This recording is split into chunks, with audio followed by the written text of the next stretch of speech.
Antes de tudo, eu acredito que essa é uma grande oportunidade para confiar na obra de Jesus, né?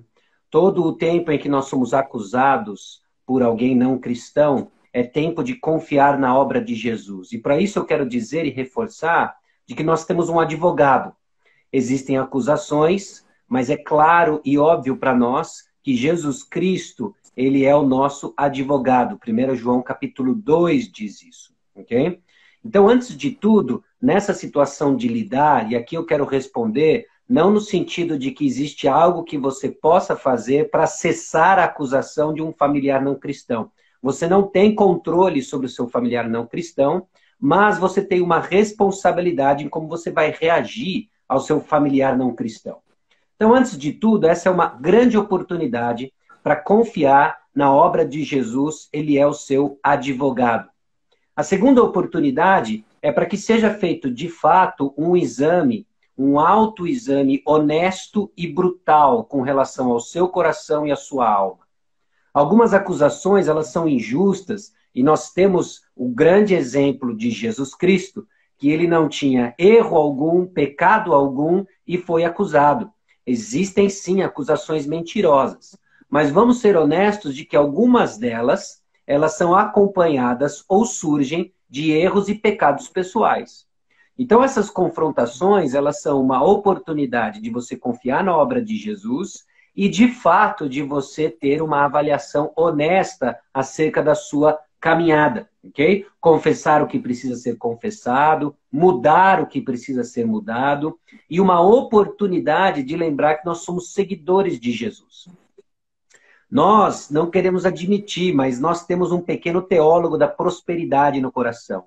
Nós achamos que com Cristo no barco vai tudo bem e eu vou ter tudo o que eu quero e desejo. E aí nós encontramos a realidade. Qual é a realidade? De que seguir Jesus também significa compartilhar das dores de Jesus. Isso é um bom sinal, porque uma vez que nós somos identificados com o sofrimento de Cristo, nós podemos aguardar o próximo passo, que é o quê? A nossa ressurreição. E o próximo passo, que é o quê? A nossa glorificação. Então, uma oportunidade para confiar na obra de Jesus, uma oportunidade para um autoexame honesto e brutal. Em terceiro lugar, uma oportunidade da gente se identificar com os sofrimentos de Cristo Jesus e muito cuidado para a gente não buscar uma fórmula que vá resolver e eu não ter que lidar mais com circunstâncias desagradáveis como essa, né? É bem provável que o Senhor mantenha isso sobre você e a gente vai ter que aprender a caminhar com isso. Nós podemos orar para que Deus remova as circunstâncias e assim, mas às vezes nós também podemos ouvir a minha graça te basta. E sobre isso, né, eu deixo para você que tem sofrido, nesse sentido, acusações, e muitas delas injustas, né, o Salmo 120, que é a experiência de Davi quando ele teve que lidar com a língua mentirosa, né?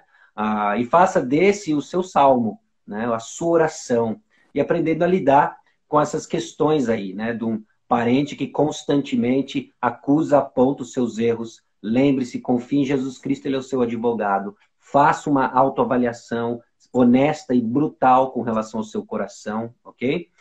E também lembre-se dos sofrimentos de Cristo Jesus. No mundo tereis aflições, mas tende bom ânimo, eu venci o mundo, ok?